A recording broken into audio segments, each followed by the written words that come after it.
No hay nada mejor que tu presencia, Señor. Nada puede igualar tu gracia y amor.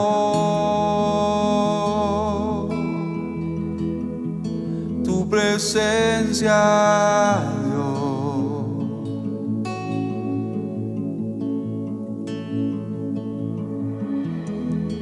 He podido sentir el más dulce amor que me dio libertad y mi vergüenza borró.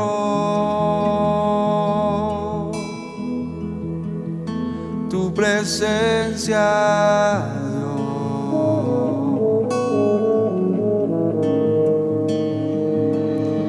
Santo Espíritu, tú estás aquí. Inúndanos, queremos más de ti. Tu gloria anhela nuestro corazón. Ven y sácianos con tu presencia, Dios.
Más profundo en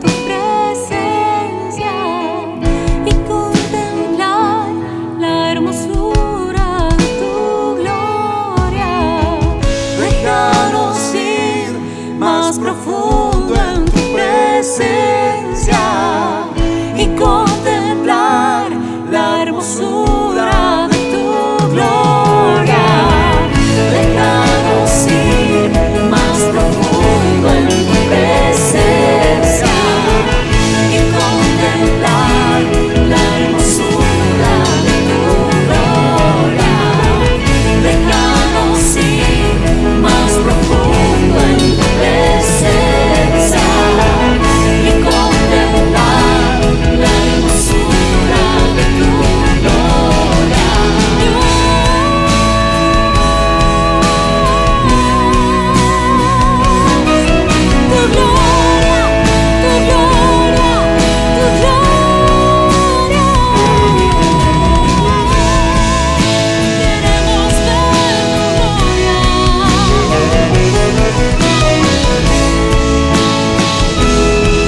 Mis amados, buenos días, el Señor les bendiga. Feliz domingo.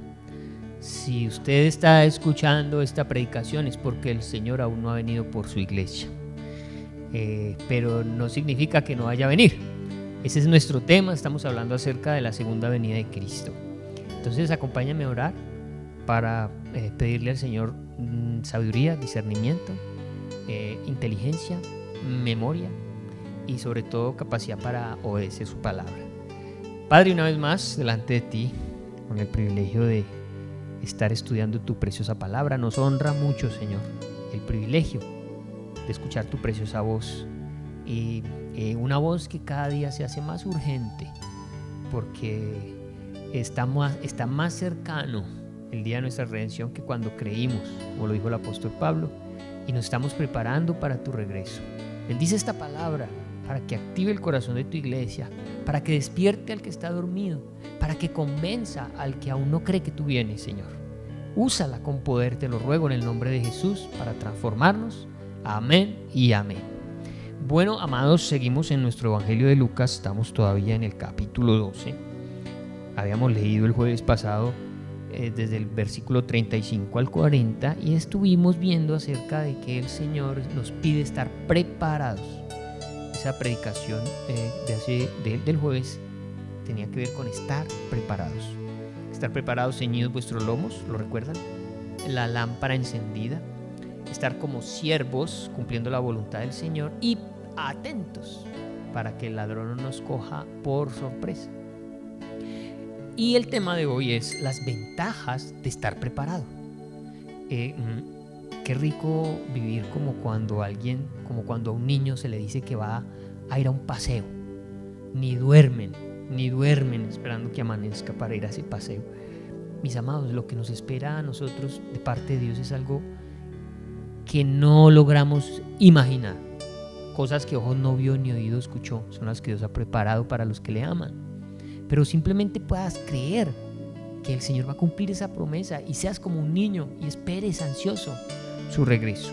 Acompáñame entonces a leer lo siguiente en el Evangelio de Lucas y que podamos ver lo importante, las ventajas de estar preparado. Lucas 12, 41 al 48 dice: Entonces Pedro le dijo: Señor, ¿dices esta parábola a nosotros o también a todos?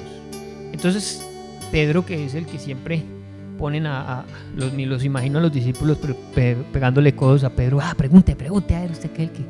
Entonces el Señor le va a contestar hablando acerca de dos siervos. Le responde con una parábola en la que menciona a un siervo fiel y menciona a un siervo infiel. ¿Quién es el siervo fiel? Es aquel creyente que está buscando la voluntad del Señor, que se está preparando.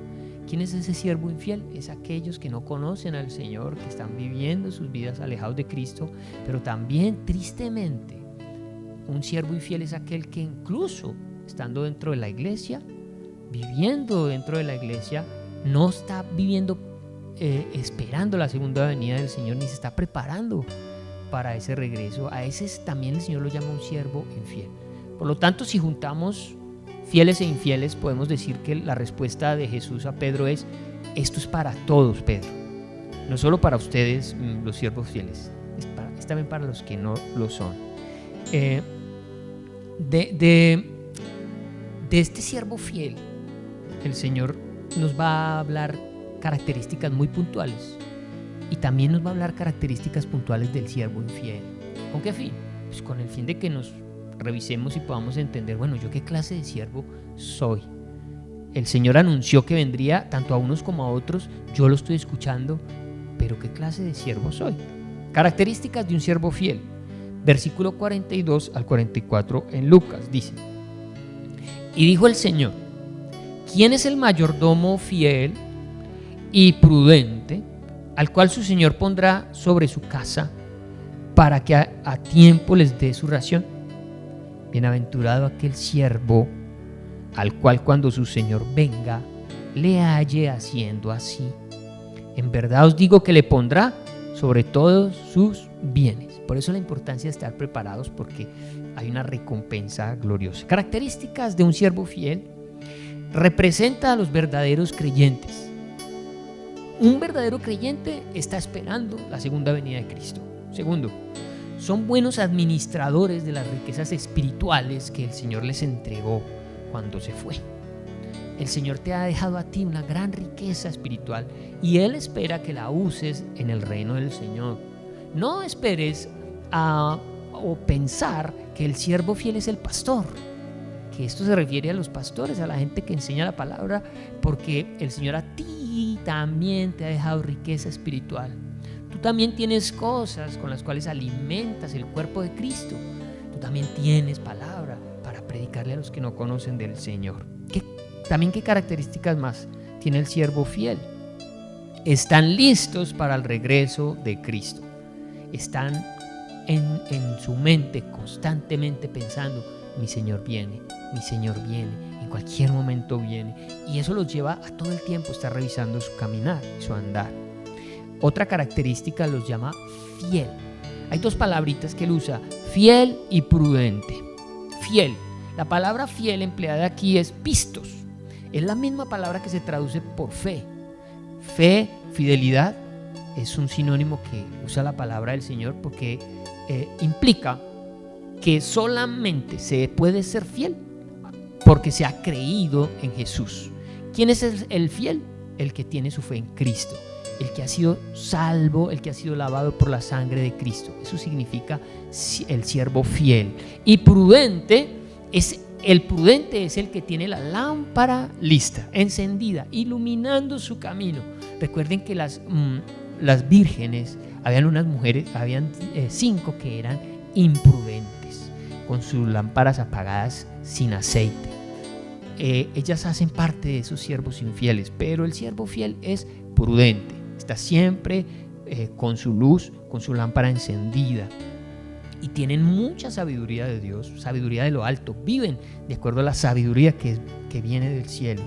Y serán recompensados cuando el Señor venga a reinar sobre la tierra. Lo vimos hace poco en el versículo 32 de Lucas 12.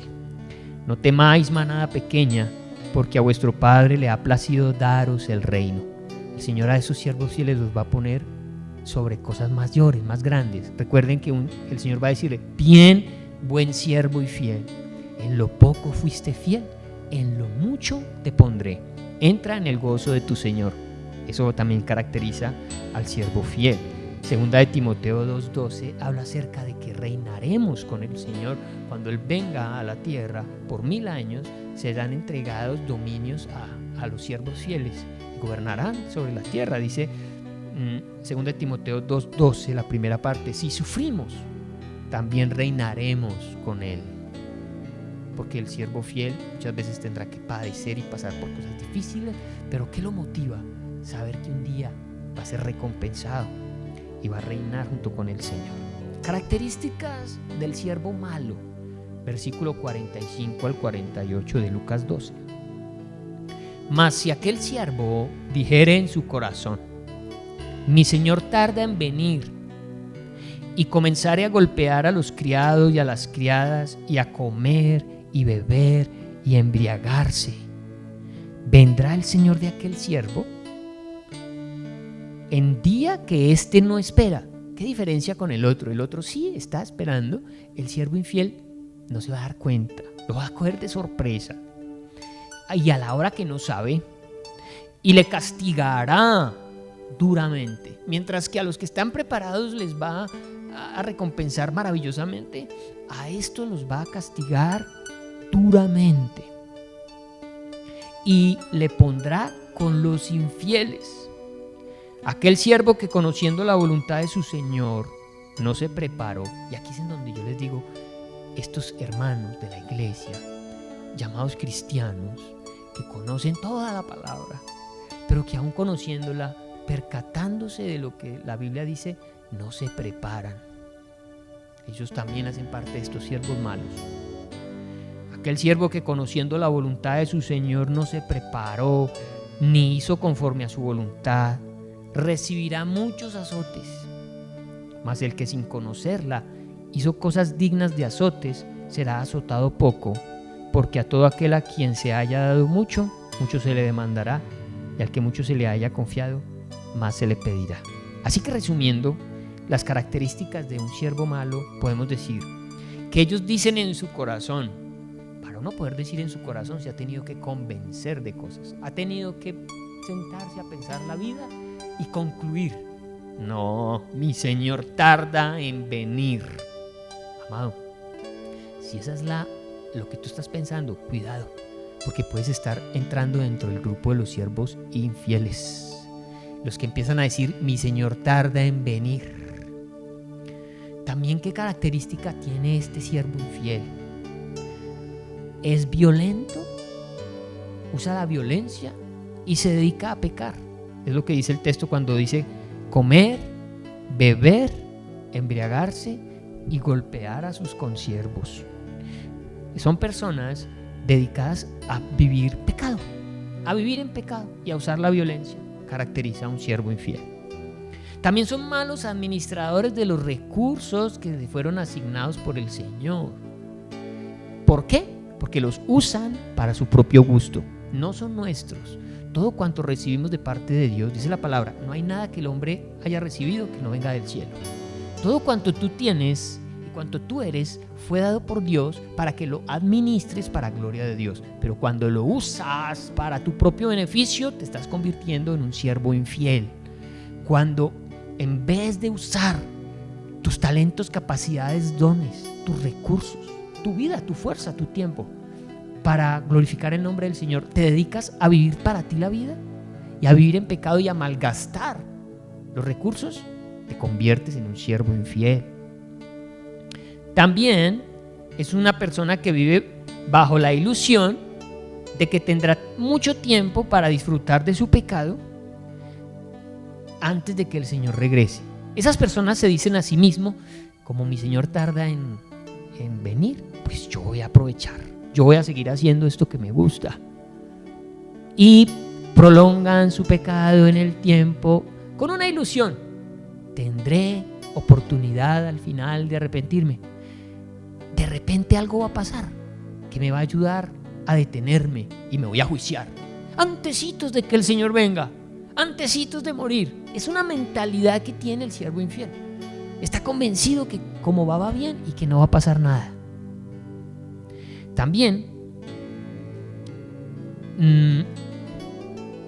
no se están dando cuenta, y creo que lo más grave, del peligro de la apostasía. ¿Qué es la apostasía? ¿Cuál es el peligro de la apostasía o de volver atrás o de rechazarla al Señor? Con esto quiero darte un ejemplo práctico. Resulta que existe una cosa que se llama una cera o una masa epóxica. No sé si algunos lo han usado. Uno mezcla dos ingredientes y una vez que ha actuado químicamente, eso se pone duro, durísimo, como metal. Entonces con eso se pueden arreglan los carburadores de los carros, los carburadores donde se le echa el agua al carro para que no se caliente. Se me olvida el nombre. Con esas masillas epóxicas se hace mucha cosa, y mientras está blandita tú la puedes modelar a lo que tú necesites. Pero una vez que ha pasado el tiempo y llegue a un estado de dureza, por más que tú quieras volverla a modelar, ya va a ser imposible, ya no va a haber forma. ¿Qué pasa con esa masilla que se seca? A la basura. Ya no hay nada que hacer, ya no la puedes usar. Resulta que cuando uno es un siervo infiel y peca, con la esperanza de que en algún momento se va a arrepentir y va a tener marcha atrás, dice la palabra y advierte la palabra que el pecado es como esa masilla epóxica que va endureciendo tu corazón, y no te vas a dar cuenta cuando tu corazón esté duro como una piedra, y aunque quisieras volver, ya no habrá forma de regresar. Es el peligro más grande que tienen esos cristianos que viven de esa manera, dejando todo para después. Entre más tiempo pase en la vida de pecado que estás llevando, se está volviendo más duro tu corazón, y cuando llegue quizás una oportunidad de Dios para ablandarte, ya no habrá forma. Habrás recorrido un camino que no tiene reverso. No hay forma de devolverte. Solamente el endurecer tu corazón te va a llevar al infierno. No hay nada que hacer. Y quiero mostrártelo a través de la palabra. Juan, en el capítulo 12, versículo 37 al 40 dice: pero a pesar de que había hecho tantas señales delante de ellos, no creían en él. El Señor está hablando acerca de la gente que vio el testimonio de su poder y de su gloria, sanando enfermos, resucitando muertos, liberando de endemoniados, multiplicando peces y panes. Era tremenda la operación de Dios. Pero estos hombres, endurecidos de corazón, ya no tenían forma de reconocer que Él era el Mesías. Les había cogido ventaja el endurecimiento de su corazón. Pero a pesar de que había hecho tantas señales delante de ellos, no creían en Él, para que se cumpliese la palabra del profeta Isaías, que dijo: Señor, ¿quién ha creído a nuestro anuncio? ¿Y a quién se ha revelado el brazo del Señor? Por esto no podían creer, porque también dijo Isaías: cegó los ojos de ellos y endureció su corazón, para que no vean con los ojos y entiendan con el corazón y se conviertan y yo los sane. Pareciera que fuera la voluntad de Dios el endurecimiento del corazón, pero el Señor no está diciendo que ellos endurecieron a causa de que Él fue el que tocó ese corazón. Dice la palabra que el camino y la senda que escogen los hombres la deciden ellos, y que el Señor, al ver el camino y la senda que escogen, en Romanos lo dice, los deja que continúen en esa senda. Pero fueron los hombres quienes decidieron voluntariamente esa senda. No fue que Dios los colocó en esa senda. Es la voluntad humana que los lleva a tomar esas decisiones. Y dice el Señor que, viendo ya que han tomado esas decisiones, Él los deja, los suelta. Y entre más transitan por esa senda, por ese camino, más duro se vuelve el corazón. Y dice el Señor que se endurece tanto el corazón que ya es imposible que vean y que entiendan y se conviertan y el Señor los pueda sanar. ¿Cuánta gente hay en la iglesia que ha escuchado y escuchado y escuchado y escuchado palabra? Tristemente, entre más palabras reciben, más duro se está poniendo el corazón. Es muy peligroso vivir en ese estado. Tienes que huir prontamente de ahí y retomar la senda del Señor antes que sea tarde, antes que sea imposible que te puedas arrepentir. Mira cómo lo dice Hebreos 6, del 4 al 8. Porque es imposible. Mis amados, la Biblia dice que para el Señor no hay nada imposible. Pero en torno a este endurecimiento del corazón, la cosa es muy seria. Porque es imposible que los que una vez fueron iluminados y gustaron del don celestial y fueron hechos partícipes del Espíritu Santo, y asimismo gustaron de la buena palabra de Dios y los poderes del siglo venidero, y recayeron, sean otra vez renovados para arrepentimiento. Ahí ya se mezcló la pastica esta y ya no hay nada que hacer. Ese corazón ya no se puede arrepentir, crucificando de nuevo para sí mismo al Hijo de Dios y exponiéndole a vituperio.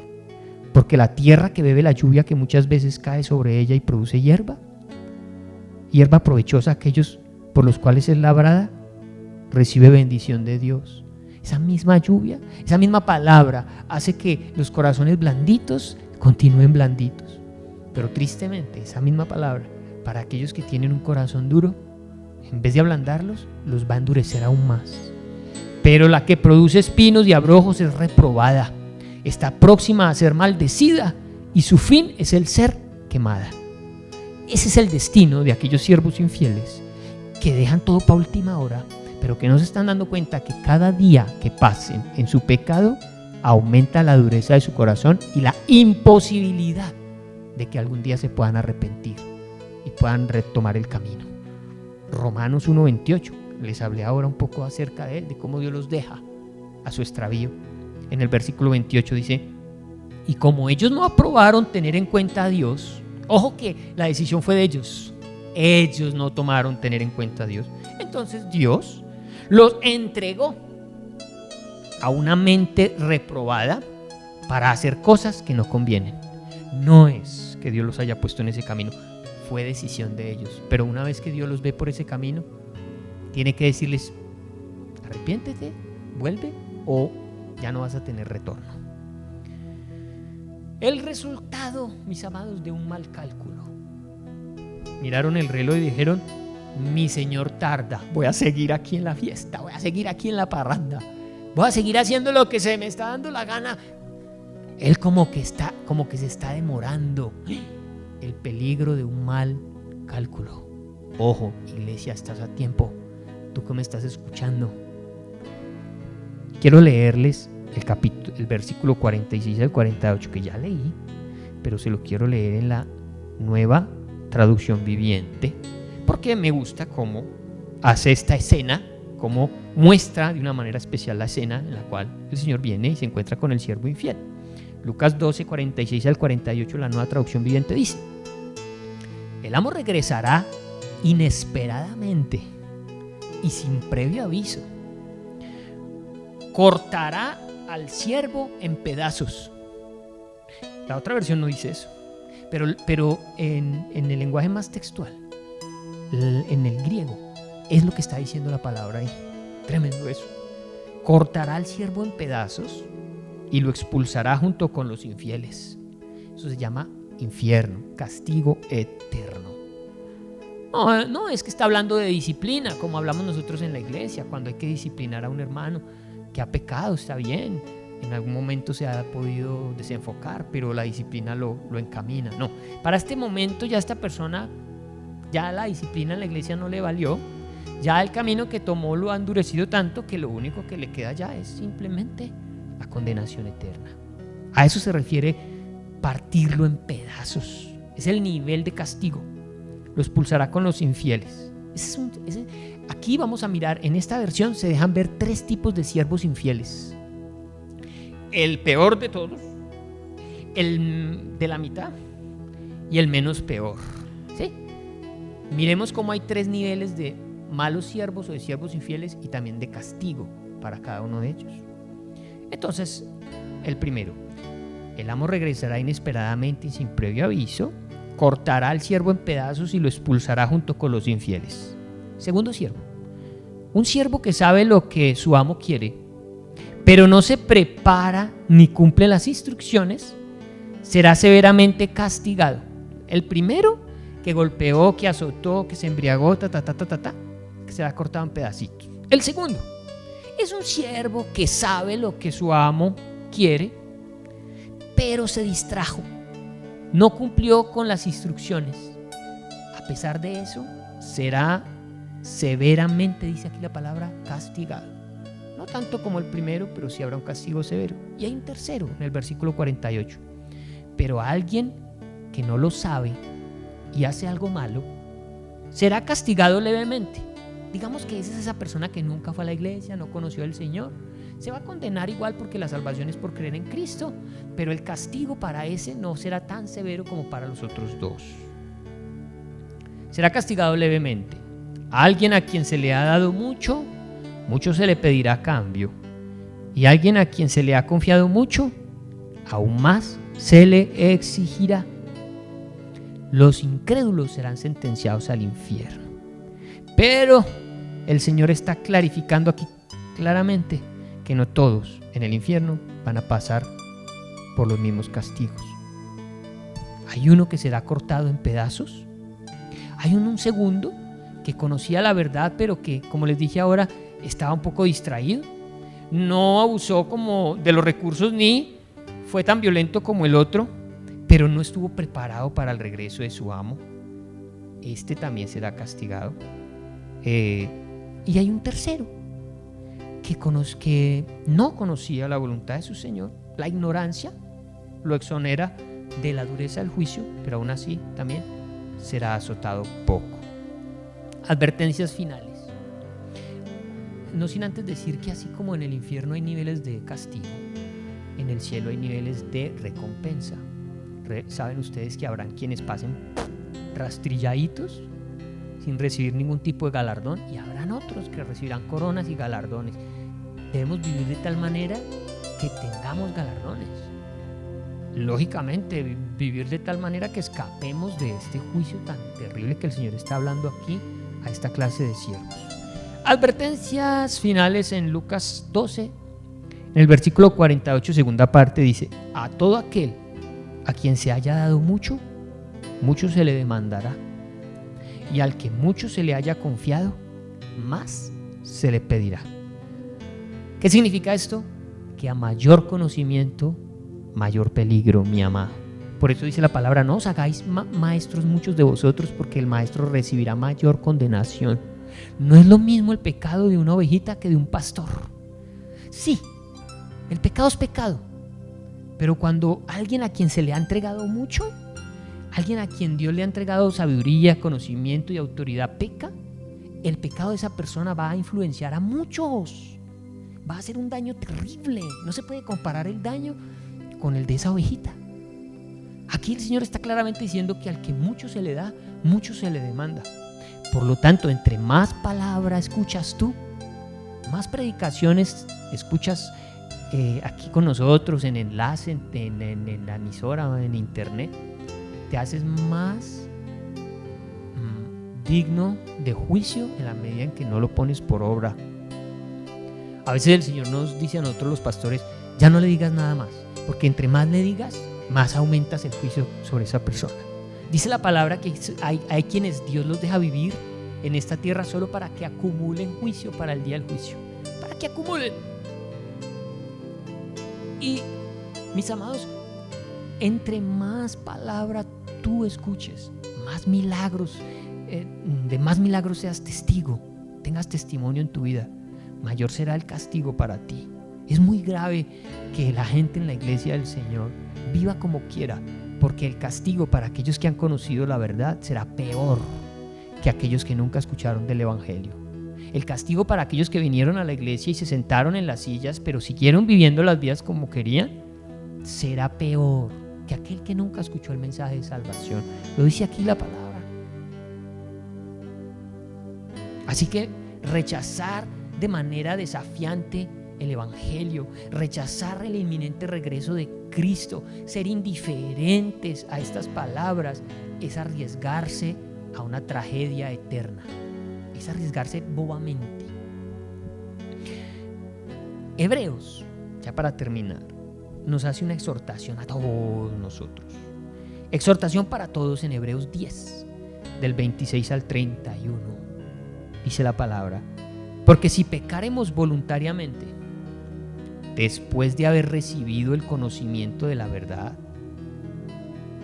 ya no queda más sacrificio por los pecados. ¿Qué es pecar voluntariamente? Es lo que te estoy diciendo. Eres un cristiano que ha escuchado la palabra, le han dicho muchas veces, le han dado el consejo, vuelven y se lo dan, pero testarudamente continúas en tu pecado y sigues y sigues. Pecas voluntariamente, lo decides, te gusta. Dice que para esas personas ya no hay más sacrificio por los pecados, sino una horrenda expectación de juicio y de hervor de fuego que ha de devorar a los adversarios. El que viola la ley de Moisés por el testimonio de 2 o 3 testigos muere irremisiblemente. Así era en el Antiguo Testamento, con haber incumplido la ley de Moisés. ¿Cuánto mayor castigo pensáis que merecerá el que pisoteare al Hijo de Dios y tuviere por inmunda la sangre del pacto en la cual fue santificado e hiciere afrenta al Espíritu de gracia? ¿Cuánto mayor castigo va a recibir aquel que se sentó y escuchó y le dieron palabra y le dieron consejo y nunca atendió? Esa persona está acumulando castigo. Pues conocemos al que dijo: mía es la venganza, yo daré el pago, dice el Señor. Y otra vez el Señor juzgará a su pueblo. Horrenda cosa es caer en manos del Dios vivo. Así que nosotros como pastores nos debemos cuidar, porque a nosotros el Señor nos ha enseñado muchas cosas, al punto que las podemos enseñar a otros. Vamos a ser llamados a cuentas y nos van a medir de una manera muy diferente, porque hubo un conocimiento mayor y una responsabilidad mayor. Por lo tanto, hay que cuidarnos como pastores, ser fieles al Señor, no confiarnos nunca, porque podemos tropezar. El que esté confiado, el que se crea firme, cuide, no va a hacer que caiga. Pero a ti también, que has escuchado el mensaje de salvación, tienes que prestar atención. Hoy es el día de la oportunidad de parte de Dios para que través de esta palabra puedas retomar el camino. Quizás tu corazón aún no se ha endurecido como esa masilla. Tiene la posibilidad el Señor de manejarla y moldearte a su manera, hacer de ti la figura que Él quiere, la persona que Él quiere, el instrumento, la vasija que Él quiere. 2 Corintios 6:2 dice: he aquí ahora el tiempo aceptable, he aquí ahora el día de salvación. Estás a tiempo. Si me estás escuchando, el Señor no ha venido, porque yo espero irme con Él. Si estás escuchando este mensaje es porque tienes tiempo. Y puede ser el último llamado de parte de Dios para tu vida. El último. Pero hoy puedes tomar una decisión. He aquí el tiempo aceptable. Hoy es el día, la oportunidad de ir al Señor a pedirle perdón. A pasar de ser un siervo infiel a ser un siervo fiel. ¿Por qué? Dice aquí la palabra en Marcos 1:15. Porque el tiempo se ha cumplido. Marcos 1:15. Juntemos los textos, dice: he aquí ahora el tiempo aceptable, he aquí ahora el día de salvación. El tiempo se ha cumplido y el reino de Dios se ha acercado. Arrepentíos y creed en el Evangelio. Arrepentíos y creed verdaderamente en el Evangelio. Porque si no, tercer versículo para terminar, Juan 3:36. Los que creen en el Hijo de Dios tienen vida eterna. Los que no obedecen al Hijo nunca tendrán vida eterna, sino que permanecen bajo la ira del juicio de Dios. Allí está entonces que el Señor te dice: hoy es el día aceptable, hoy es un día de misericordia, porque el tiempo se ha cumplido, porque yo voy a venir, estoy haciendo sonar las alarmas a mi iglesia y a mi pueblo, advirtiéndoles que llego en breve. Despiértate tú que duermes entre los muertos, arrepiéntete, cree en el Evangelio, escapa de la ira y del juicio de Dios. ¿Quieres hacerlo? Hoy tienes esa oportunidad, hoy tienes esa grandiosa oportunidad. Si esta palabra ha tocado tu corazón, es porque tu corazón aún está blandito, es porque hay chance contigo. No permitas que se endurezca más. Mañana puede ser tarde. Mañana puede ser ese corazón completamente duro, imposible de ser moldeado. Pero si hoy tienes la oportunidad, hazlo. Te invito, cierra tus ojos y haz esta oración. Hagamos esta oración para que el Señor nos ayude. Padre, no sé en qué condición está mi corazón. No sé qué tan duro esté a causa de mi pecado, de las decisiones que he tomado, de la terquedad. No sé hasta dónde he sido como este siervo infiel. He usado la violencia, me he embriagado, he estado en glotonerías, he vivido en pecado. Hoy me hablas de la oportunidad que tengo de escapar de este juicio eterno. Y yo te pido, Señor, perdóname, ayúdame a tomar una decisión, la decisión de no ser más movido por los deseos de mi corazón, a tomarme en serio esta advertencia, porque yo no quiero que tú vengas y quedarme. Yo no quiero que tu regreso me coja como ladrón en la noche. Quiero ser un siervo fiel que esté velando y administrando sabiamente, honestamente, fielmente tus recursos, Señor. Perdóname. Ayúdame a escapar de esta condición. Quiero huir de este camino de muerte. Quiero escuchar tu voz. Quiero ser obediente y dócil a tu palabra. Ya no quiero que mis argumentos dominen mi mente y mis decisiones. Quiero que sea tu palabra la que moldee mi corazón. Quiero ser obediente. Quiero ser de aquellos a los cuales tú les puedas decir al final de los tiempos: bien, buen siervo y fiel, en lo poco fuiste fiel, en lo mucho te pondré. Entra en el gozo de tu Señor. Líbrame de ser de aquellos que escuchen, átenlo, sáquenlo a las tinieblas, donde será el lloro y el crujir de dientes, donde serán echados al fuego, consumidos como maleza. Guárdame, Señor, te lo pido. Hoy rindo mi corazón a ti y me arrepiento. Ayúdame en el nombre de Jesús. Amén. Amén, mis amados. Que el Señor les bendiga a todos los que han tomado decisión por el Señor. Por favor, vive como si fuera el último día. Realmente los tiempos se cumplieron. No esperes más. No te dejes engañar más. Mi Señor tarda. No. Mi Señor ya viene. Alerta, alerta, por favor, sin dejar de velar. Amén. Dios les bendiga grandemente. Si Dios lo permite, nos vemos el próximo jueves. Como les dije, si el Señor no ha venido por nosotros.